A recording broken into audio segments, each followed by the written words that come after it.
right, so I know you guys don't really see this this floor very much on my videos, but I just wanted to kind of talk about like video distribution, how I do it, why I think it's awesome, and unfortunately why I don't think it's as popular as it used to be. So this is like the home theater on our main floor. It's kind of very modern. You know, it has all the speakers are on the ceiling here, and the subs are in the walls right there, one on each side.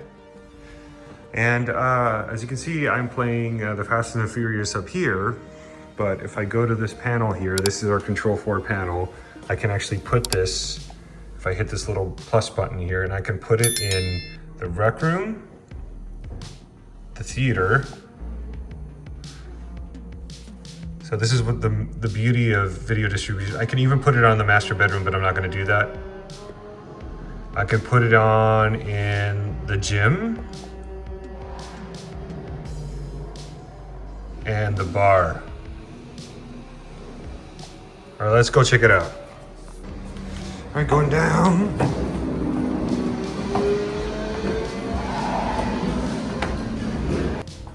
Okay, so now I am actually downstairs. It's a little messy down here, but all is good. And as you can see, the TV, it's playing over here. It's playing on the main TV here. It's playing on the bar TV. And also the gym TV. Let's walk over to the theater.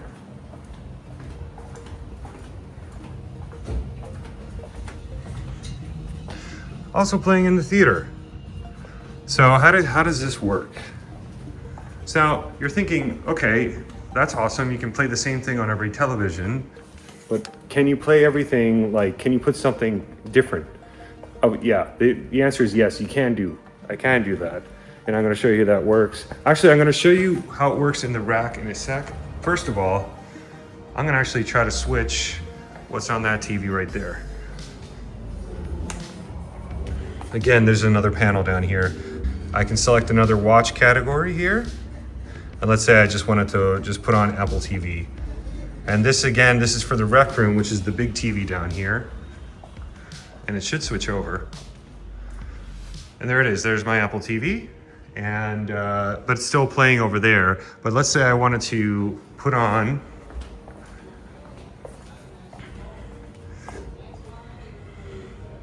again, if you're wondering what the system, and this is Control 4. So if you wanted to go here and actually switch over, I actually want to change the bar and from the Zydu and switch it over to the Shield TV.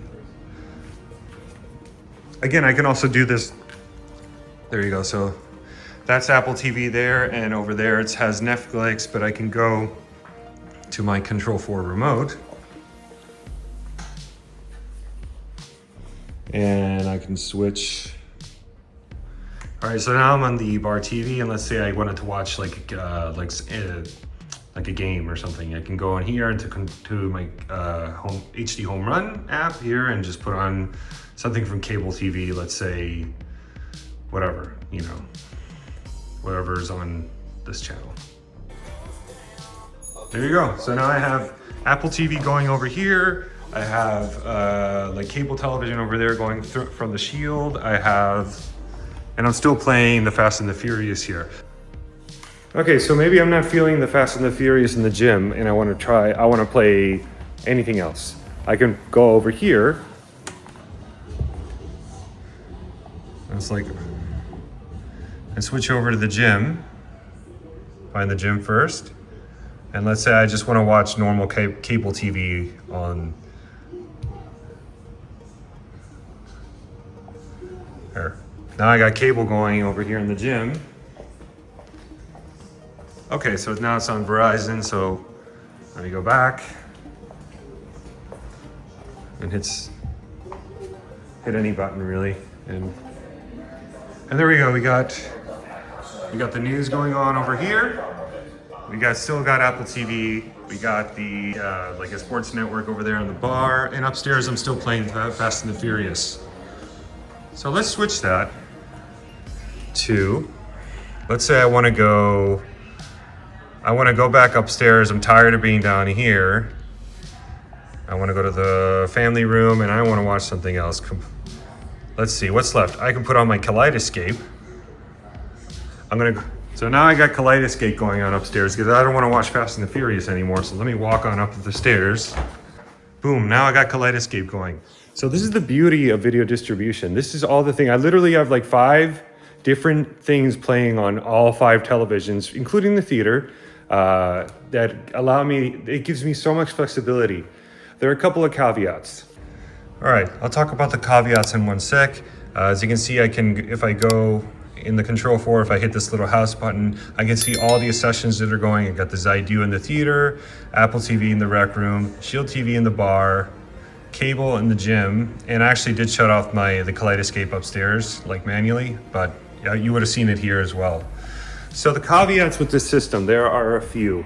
Number one, with this video distribution unit that you have to buy, like this video matrix, doesn't support, it's a little flaky when it comes to like Dolby Vision, I've noticed.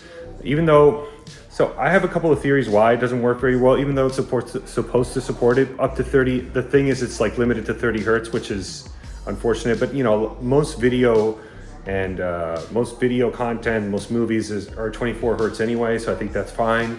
I think the problem is that since I have a lot of Samsung televisions that don't have, again, you can correct me if I'm saying, this is just a theory of mine. I have a lot of Samsung TVs and they just don't support Dolby Vision. And I think that's kind of like dumbing down the whole system, because I have actually 3 Samsung TVs on the system.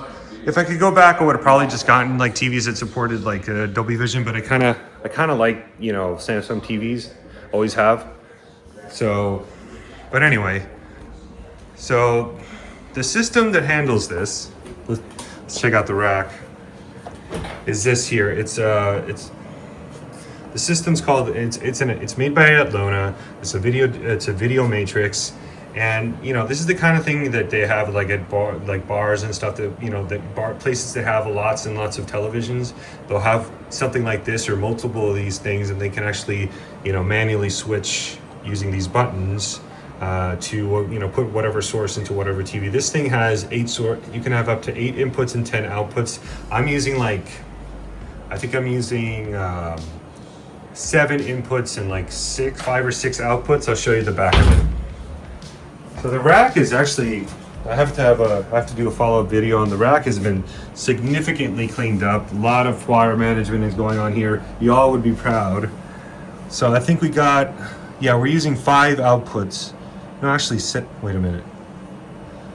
Yeah, we're using 6 of the outputs, because you can see some of this is running off of Cat 6, which is a HD base, using the HD base protocol. So it sends the video signal out through like Ethernet cables, and it also has 2 HDMIs out there. As you can see, it's like it's a kind of a complicated thing back here, and it's a pain in the ass to code for. I can't do this. Well, there are the HDMI. The inputs are on the left here. As you can see, those are the HDMI cables. So it's to make a system like this practical, you really need a system like Control 4. It really just does not work well if you don't have like a system like Control 4, because you don't want to have to go to the video switcher every time you want to switch like an input or something. You don't want to have to go here and say, oh, I want input 1, and I want it to go out to TV number 6 or something. It's just not going to work. So unfortunately, the cost of entry to getting a system like this is quite high. You have to invest in a Control 4 system or some kind of, you know, home automation system, and you really do have to have, you know, it just needs to be programmed to be just work. The caveats with this is that you really need to, if you need to change anything out, you got to call the guy up, and they got to, like, you know, program it, and it's just not as simple as like, you know, on your Logitech Harmony or like a Sofa Baton or something, and programming something in to work. It's not as simple. But I think if you have a big house with a lot of televisions, a lot of sources, and you just want to have variety, and you want to mix it up, and you want to have different sources going on every TV, and you just want something that works, I think it's kind of worth the cost. One thing that I did to kind of to make it a little cheaper was I actually went on eBay and I bought some stuff like secondhand. I bought let me open this guy up here. I bought the Control4 processor up here. I think I bought that used at a fraction of like what it would cost new. I think I paid in the hundreds versus, I think this is like three grand alone, this Control4 thing, and I think I paid under $1,000 for it. I mean, that's the main unit that you need for Control4. But the video distribution unit, these things are not cheap. I think Control4 makes their own video matrices, but I think they're 8 to 10 grand. I think I bought this one for about 4 used on. It was like barely used. I think it must have been installed for like a month and then they took it out. I got it. It was like all in box. It even came with a bunch of the little boxes that you need to put at the end of every TV for the HD base for the Ethernet cables and stuff. Everything. It was almost like brand new. Again, that's the model right there. It's the ATMOS 810M. I think you can kind of see it. But yeah, overall, I'm really happy with my video distribution system. It's pretty awesome. If you're really into this stuff and you're into this hobby, I don't think this is for everybody. Now with smart TVs, everybody's perfectly happy with just using the apps built into their tight TVs. I think this is cool, and I'm very happy that we did this. If you like tinkering and stuff, this may not be for you because it needs to be programmed in. So, but it is what it is. I think it's cool, but I just wanted to kind of show you guys what my video distribution looked like in this house and how it can work with Control4. Anyway, if you have any questions, feel free to leave them in the comments. It really helps a lot if you can like and subscribe, and I'll see you in the next one.